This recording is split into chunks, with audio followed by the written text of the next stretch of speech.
There has been a lot going on. It has been a week, but I have what we think is good news around here. It is Friday on the beat, and it is time to fall back. And we got two very special guests. Sam Jay, the comedian, Emmy-nominated writer, made waves writing jokes at SNL, and these days, she's front and center with her own comedy tour going on. Let's take a look. Elon Musk be going to space by himself. What the is that white man doing in space alone? That's not suspicious to anybody but me.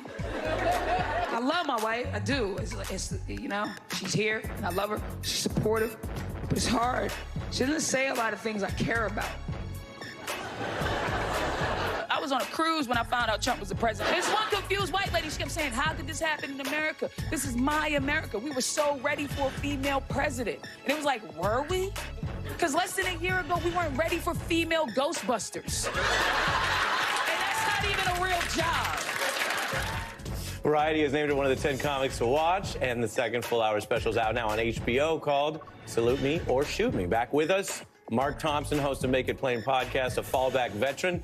We should mention he has been here with many, including the one and only Master P, where he tried rap snacks. Never forget. You remember that? I do remember that. Great to have you both here. Yeah, it's good to be here. Yeah. I'm glad I finally made it. You made it? Yes. Yeah. We're here. We got the lighters. We got fallbacks. Mark, since you're a old timer, I'll let you go first. What's on your list? Well, you did tease it out. I want to say on this Fallback Friday, let's just have fallback someone who's already doing it on behalf of the organization he represents, the Speaker of the House. They run for these offices, get elected, get a salary, but they don't work. They don't do anything. They don't produce anything. They literally do not work. I don't even know where you can get a job. They say Mike Johnson doesn't even have a bank account. I don't know where you can get a job. And, you know... Well, I know some places. Well, yeah, that's true. But most check cashing places are closed now, so I don't know what he's doing. Do you think Mike Johnson has been trapping? Is that what you're saying tonight? Well, you said that before I did. It was a question. But it is the party of dysfunction.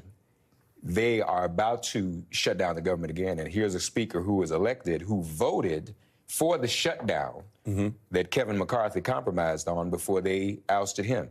So people running for office not trying to do any work, they're falling back as far as I'm concerned. They're not working for the people. And do you think it's wild that they went further right with this speaker? I mean, he's to the right of McCarthy on a week where we just saw voters go left. That's right. Big wins for women, for the country, really, because women make up at least half the country. Women's bodily autonomy has won, is going to continue to win.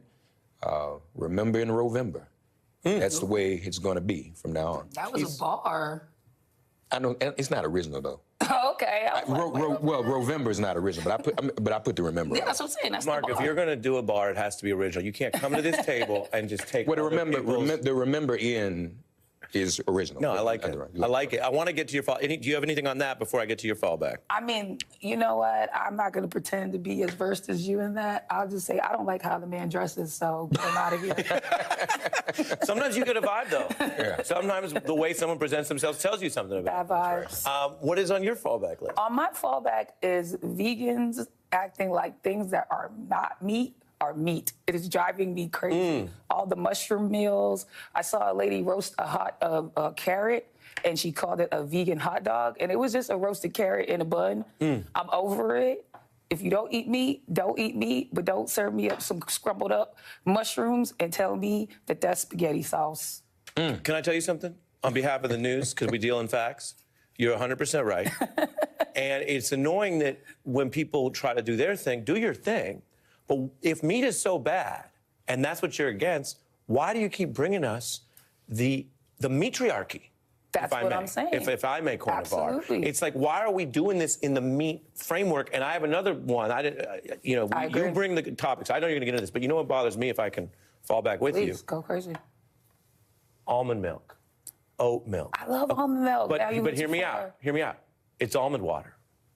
It's just almond water. It's not milk.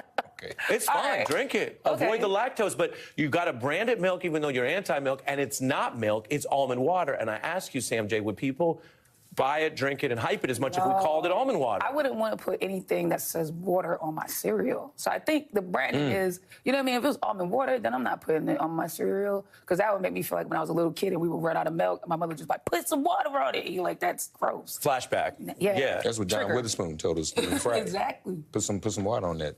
So full disclosure, I'm not vegan, but I'm vegetarian. So I agree with you. I don't believe in all the other stuff, but I will do the impossible meat, so you all can hold me accountable for that. But I don't do mushrooms. Would you eat a roasted carrot in a hot dog bun? No, I like carrots. I mean, I like sauteed vegetables, but I'm not going to tell you that's a hot dog.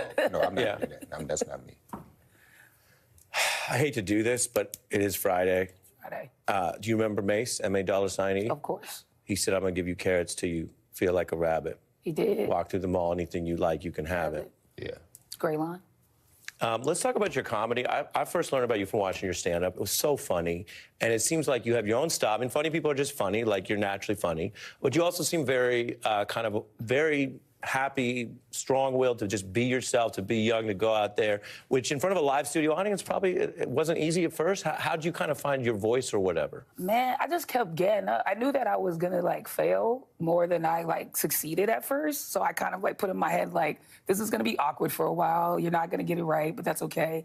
As long as you just keep doing it and you don't give up, as cliche as it sounds, you'll find your way and you'll figure it out. So I think I kind of prepped myself by being like, prepare to suck at this. And so when I didn't feel so confident, it wasn't as jarring as if I think I went in going like, I'm going to defeat this thing and, you know, I'm going to be the best at it. I think sometimes people go into things and they're like, I'm just going to rule this thing. And when it doesn't work out that way, they're devastated. But I tried to give it reasonable expectations. And we showed you did some political jokes. I did some. But do you think of yourself as a political comic? No, because I don't like, see, the thing is, I always try to tell people is like, don't hold me accountable for anything I say because I don't like to read. So most of what I'm saying is just my opinion based on a few things I saw and I read something, you know, kind of on Twitter. So you can probably blow any of my theories out the water if you read one book. And do you think, I mean, but when people go to a show, right, like they're not taking what you're saying as gospel. They're there to be entertained, right? Yeah. I mean, I think I speak to the temperature of things, and I think I talk to the feeling of things, and that is always honest, right? When I'm speaking politically, I'm like, well, this is how this makes me feel, and this is what I observe of this thing. But I don't do a lot of, like, this is fact, because I don't really believe in that. Yeah. Well, some are reading things now and are terribly misinformed. So sometimes there's wisdom in knowing what to read and what not to read. There is a lot of misinformation. It's hard to know what's real. You got to do like triple fact checking. Yeah. And most people don't want to, you know. But no, you're great. You're great. You're natural. I mean, no, you just shared with us your process and how you get used to it. I guess everybody has to go through that. But you're very natural to all of us. And hilarious. Oh, thank you. Look at this. That's nice. No, I've been checking her out. She's all right. How do you figure out whether people get your punchline or your references, right? Like, you're coming up, you're a younger style comic. Like, how do you figure out, okay, is that trial and error that everyone knows what you're talking about? Sometimes I don't care. You know, sometimes I'm just like, this reference is funny to me, and the people who get it will get it. The people who don't. Hope the joke has enough context that they can follow it either way. You know what I mean? But a lot of the little references are like, for me, they just make me giggle. Yeah. The sweater you mentioned when you sat down is actually bespoke. Yeah, my friend made it. Yeah, who made it? Tell us the story. My friend Joy Nodden in Atlanta, Georgia, made me this sweater. She has her own business. I don't remember anything that I'm supposed to remember to say it. She didn't even know I was wearing it. I just kind of pulled it out the closet. But is it like hand crocheted? She crocheted this all herself. Respect. Yeah, she like makes hats and scarves. It's cool. And I just thought I wanted like a unique piece. Why not get one from my homie? Yeah. I have 30 seconds left. Are you optimistic, pessimistic, or neutral as we end the week? That's my final thought.